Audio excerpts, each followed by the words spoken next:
I dozed, and I dreamed for a long, suspended moment that I was back in Brighton, walking down the sharply angled suburban streets of Preston Park between red-bricked Edwardian terraces under a grey photographic sky. I dreamed that I saw someone scuttling from the steps of my basement flat, someone tall and long-legged, someone who turned round to stare at me once with a pointed white face and then hurried away.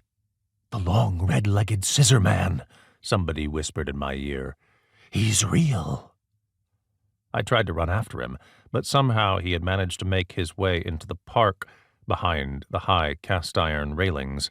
Livid green grass, peacocks crying like abused children.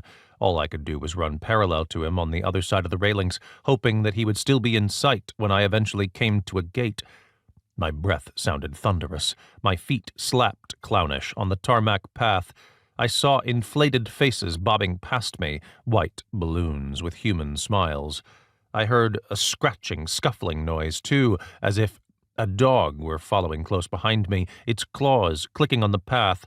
I turned around, twisted around in the quilt, and suddenly I was awake, and I heard a furious, noisy scuttling, much louder than a squirrel or a bird.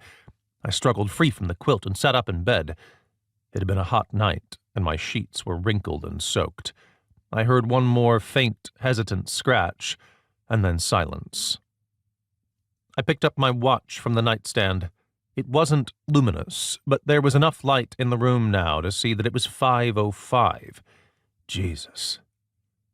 I shuffled myself out of bed and crossed to the window, tugging back the curtains on their cheap plastic-covered wires. The sky was as pale as milk, and behind the oak trees the sea surged, milky too. My bedroom had a dormer window facing south, and from here I could see most of the deceptively downsloping garden, the dilapidated rose arbor, the sundial lawn, then the steps that led down to the fish pond and zigzagged between the trees to the garden's back gate.